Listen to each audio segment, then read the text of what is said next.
નમસ્કાર ધોરણ 6 ના વહાલા વિદ્યાર્થી મિત્રો, આજે આપણે આ વિડીયો લેક્ચરની અંદર તમારું ગુજરાત સરકાર દ્વારા જે સ્વ અધ્યયન પોથી આપવામાં આવેલું છે તેમનું પાઠ નંબર 5 સંસ્કૃત વિષયનું હસ્તી હસ્તી એમનું સોલ્યુશન જોવાના છીએ। તો ચાલો મિત્રો શરૂઆત કરીએ। તે પહેલાં એક નાનકડી વાત કરી દઈએ, નીચે ડિસ્ક્રિપ્શન બોક્સની અંદર આપણે એક પ્લેલિસ્ટ આપેલું છે, ત્યાંથી તમે ભાગ 2માં આવતા તમામ વિષયોના સોલ્યુશન મેળવી શકો છો। સાથે સાથે પહેલા અને ત્રીજા ભાગના સોલ્યુશન પણ તમને ત્યાં મળી જશે। તો જોઈએ પ્રશ્ન નંબર પહેલો, શબ્દોનું સુંદર અક્ષરે અનુલેખન કરો, જેમાં તમારે માત્ર ને માત્ર સારા અક્ષરે આ શબ્દો લખવાના છે।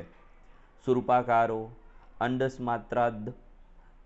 ત્યાર પછી પ્રશ્ન નંબર બીજાની અંદર યોગ્ય શબ્દ પસંદ કરી ખાલી જગ્યા પૂરવાની છે, જેમાં પહેલી ખાલી જગ્યામાં આવશે ગાત્રે, પછી આવશે સરસપ, ત્રીજી ખાલી જગ્યામાં આવશે ધવલો,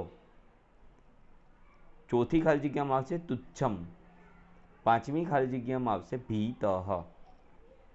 કાવ્ય પંક્તિઓ પૂર્ણ કરવાની છે। ઉદરમ ભંડાકારમ ઉન્નત બૃહઃ શરીરમ અલ્પમ તુચ્છમ પુચ્છમ અહો અહો વિચિત્રમ। ત્યાર પછી બીજું છે કદલી સરદૂષી સુંડા સ્તંભા સમાના પાદાહ સ્ફૂર્ણાકારો કર્ણો ધવલો દીર્ઘો દાંતો।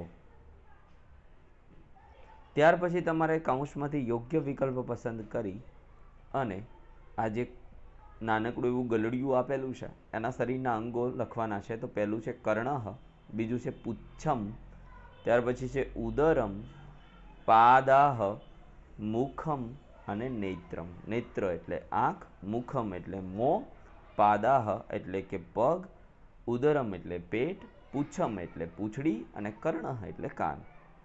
ત્યાર પછી અહીંયા તમારે શબ્દ સંસ્કૃત વાક્યો લખવાના છે। કેડ જેવી સૂંઢ, કદલી સરદૂષી સૂંઢા, સફેદ લાંબા દાંત, શ્વેતાહ દીર્ઘાહ દાંતાહ, પર્વત જેવું શરીર, તો પર્વત સરદૂષમ શરીરમ, થાંભલા જેવા પગ, સ્તંભ સરદૂષાહ પાદાહ, સુપડા જેવા કામ, સુર્પ સરદૂષોહ કર્ણોહ।